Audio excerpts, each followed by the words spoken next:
As a note to the reader, Greg would like me to inform you that, although he has a certain soft-spoken and nervous disposition, he is far from boring. He has listed the following achievements in his life for me to read to you in descending order. The 2005 King of Kings Northwest Chess Champion. The 2003 Air Hockey World Cup winner with the England Air Hockey men's team.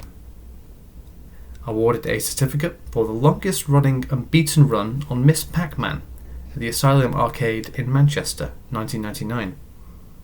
Team captain of the 1997 annual championship winning team at the Black Lion pub, where he also won Quizzer of the Year. Now, on to the story of Gregory Diddle, currently serving life in prison. Before I begin, I should tell you that this biographical piece has been given the go-ahead by Gregory Diddle himself from inside prison. I have been in regular contact with him for the past 6 months in preparation for this article. Gregory's name is the only factual title I will give in the story. Every other person will be protected and given a fake name. The whole thing began with Gregory taking out a loan behind his wife's back in order to fund his Japanese sex doll brothel he started up from a storage unit somewhere in Ancoats. This ran successfully for many years. One night, Gregory was opening up for business and discovered a grave horror. His ladies had all been massacred. Burnt to a crisp, his ladies now looked at him through hollowed eye sockets, their lips melted and shiny black hair sunken into their skulls. Gregory never recovered from this discovery. He didn't care who had done this, or why someone would commit arson on his niche but nevertheless successful private business. Gregory, in that moment of shock, had his heart broken in two. You see, Gregory wasn't any old pimp. He wasn't even a boss. Gregory treated those women like the queens he saw them as. To him, sharing their bodies with paying customers was not for profit, but to make a difference in the world. Gregory wanted others to experience the latex tunnel of pleasure that his employees provided.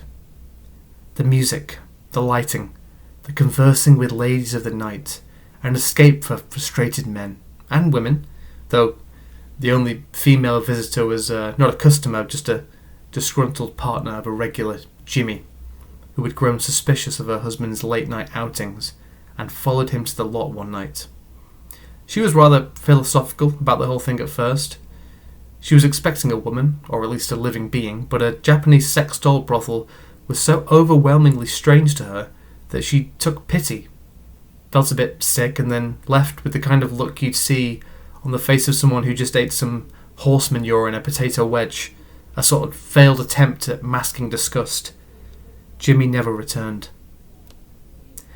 Gregory Diddle was a sort of Peter Stringfellow figure for people too afraid to go to an actual strip club or a real brothel. The regulars were, well, what you'd expect. Lonely, depressed, with a penchant for latex sex dolls, and specifically the East Asian variety. This group of aging Agalmatophiliacs felt something while at Greg's Kyoto Garden of Eden, and were also heartbroken by the massacre of '07. The rich, exciting double lives had become a single slog of nuptiality. Gregory and his clients never recovered. Some swore revenge. Gregory, on the other hand, was too numb, too placid, and quite frankly shell-shocked to exact any kind of anything on anyone. Gregory was, like his dolls, now hollow on the inside. 6 months passed after the discovery.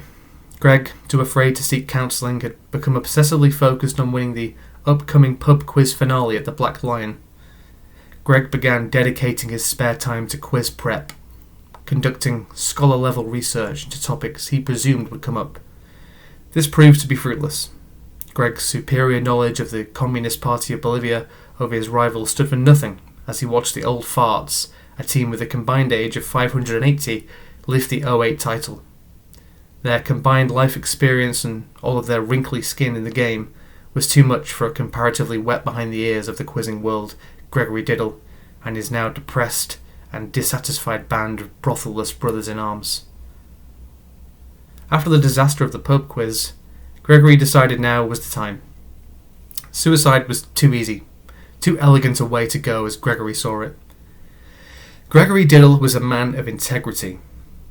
His ascetic existence, albeit full of relatively impressive achievements in various low-level sports and high IQ quizzes, was how he intended to take himself out of the game. Gregory packed up and moved to Egypt. Here, he found a new home in the vast desert landscape. Living out of a tent, Gregory lived the ascetic dream, where silence was a breakthrough, not a negation. Gregory would experience reverie after reverie.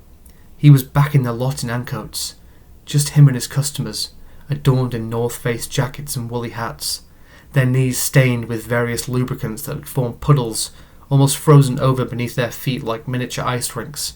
Each near fall met with a joyous cacophony of oohs from the guys as they each, for one moment, were brought back to reality from their latex-induced comas of ecstasy.